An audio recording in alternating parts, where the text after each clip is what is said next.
There is an extensive mathematical theory concerning groups and the properties they must have.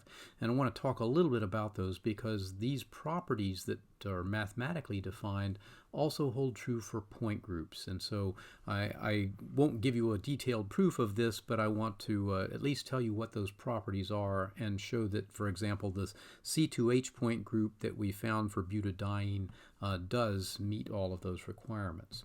All right, so in a mathematical group, here are the properties that one generally finds must be held by the elements of that group. So a group is a set of elements, and the first of those properties is the group must contain all possible products of its elements.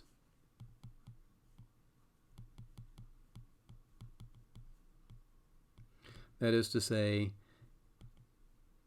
if you can combine two of the elements in a way, and by product here I don't necessarily mean multiplication, it could be successive application of an operation, but if it contains all possible products, then it can qualify to be a group. All right, so what would that mean? Let's suppose that I had a mathematical group that contained these three elements.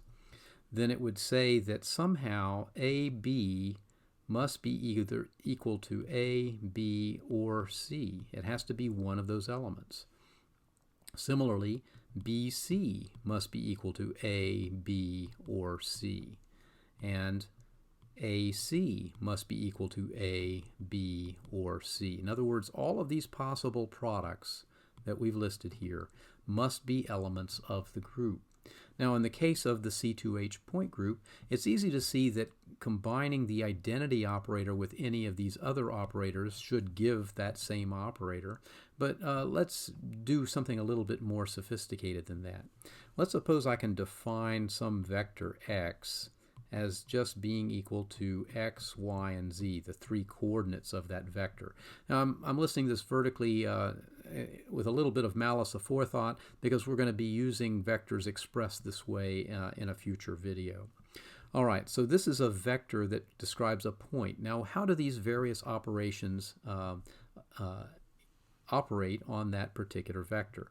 Well, clearly the identity operator operating on this vector is just going to give that vector back. Okay, now the C2 operation, we're going to assume that this is the z-axis, so I'll write that up here, z-axis.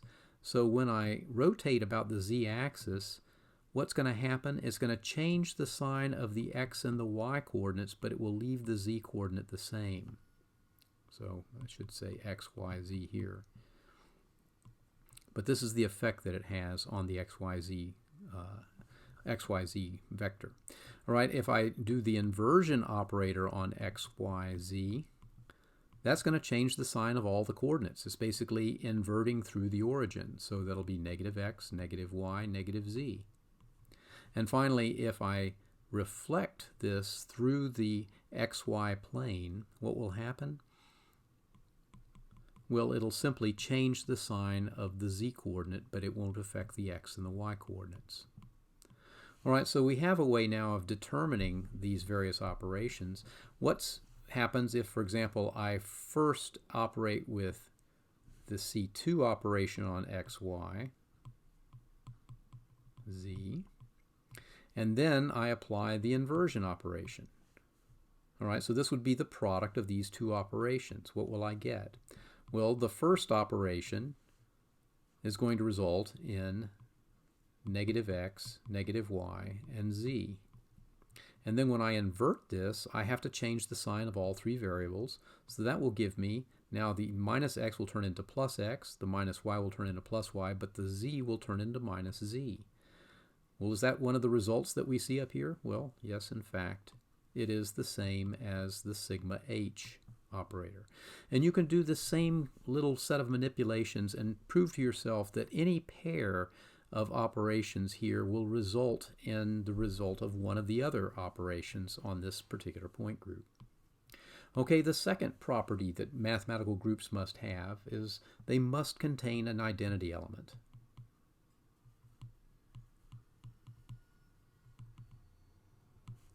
And of course we do have one. Our identity element is called E. So in that case, we're good to go.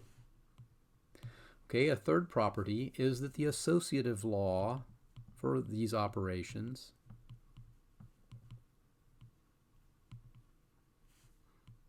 must be obeyed. So once again, if I have a mathematical group that contains the elements A, B, and C, then I must have that the operation, the multiplication of A and B then multiplying on C is the same as the application of the multiplication of A on the product of B and C. So in other words, in this sense, the associative rule must follow. Well, if I again use this as the basis for my result, okay, I could find, for example, the following. If I have I and C operating on X, Y, and Z, and now I'm going to operate on the front end of that with sigma H, what will I get?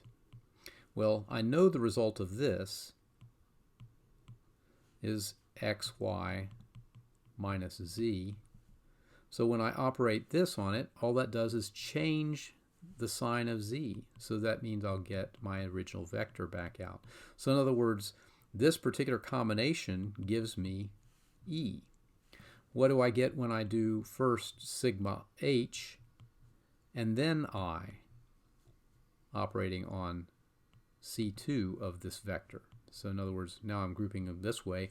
So if this also gives me E, then I should be able to show the associative property. Well, C2 operating on X, Y, and Z will give me the following. I'll get C2 operating on them gives me negative X, negative Y, negative Z. So I'll have sigma H, I operating on negative X, negative Y, and positive Z. The I operating on this changes the signs of all three of these.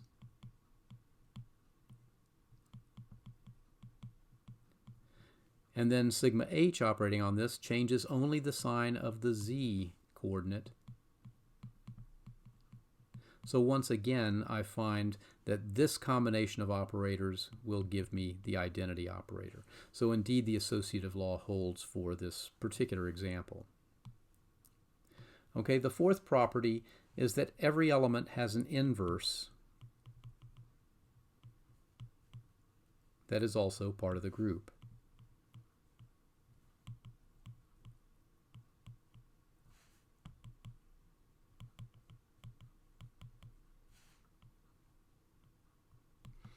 Okay, well, I think when we look at these definitions up here of the actions of these symmetry operations on an arbitrary vector xyz, it's pretty easy to see that in fact each of these symmetry operations is its own inverse.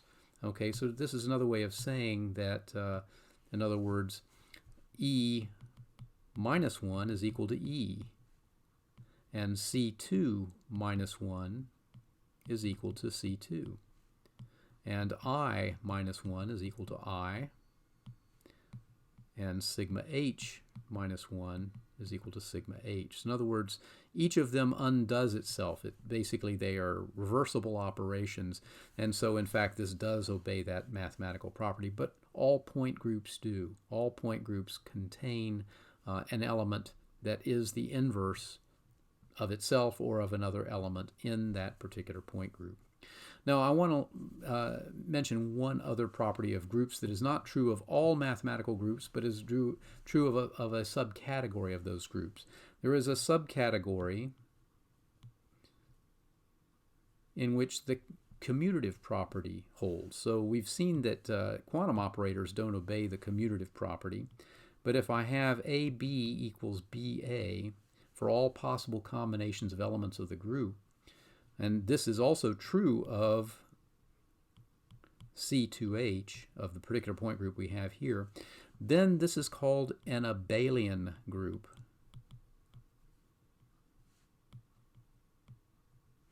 All right, so when we have the commutative property holding for these operations, then what we have is an abelian group. When we don't have the commutative property, then it's a non-abelian group. And it turns out point groups fall in both of those categories. So you don't necessarily know a priori if your point group is from an abelian group or not.